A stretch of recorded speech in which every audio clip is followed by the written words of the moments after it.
पातर बलम के कैसे के ओकरा तेज बहे नाने उमर है पातर बलम के कैसे के ओकरा तेज बहे। Mix by Shiv Shakti studio Deoghar.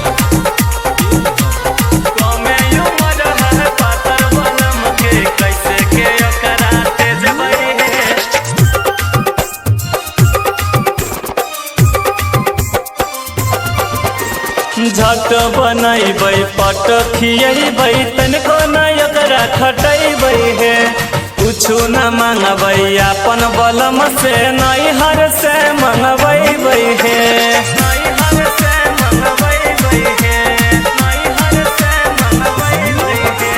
झट बनैबै पट खियबै तनिको नहीं ओकरा खटैबै हे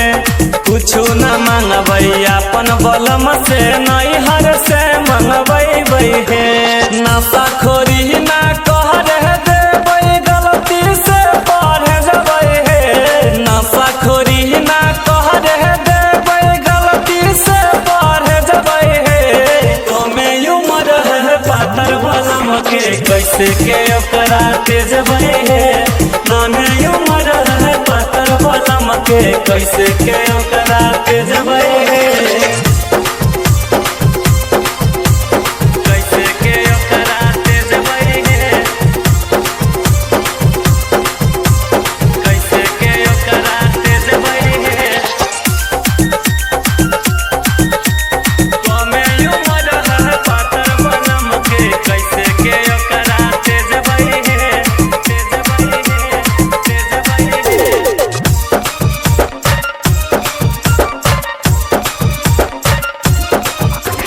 हीरो के जैसन लागे सूरतिया हमार बलमुआ के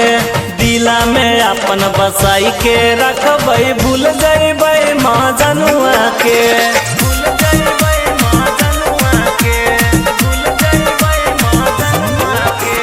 हीरो के जैसन लागे सूरतिया हमार बलमुआ के दिला में अपन बसाई के रखबै भूल जैबै माँ जनुआ के भारती सुरेश के संग में रहबै न दूसरा जैसन कुछ खोजबै हे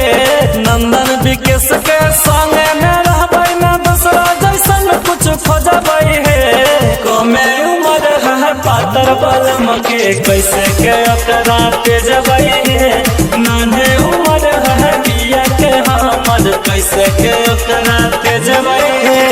बीड़ी बना के खियबै अपन पिया के बाहर न भेजबै हे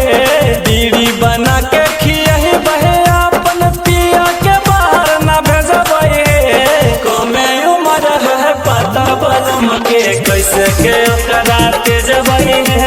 नाने उमर है पिया के हमर कैसे के ओकरा तेज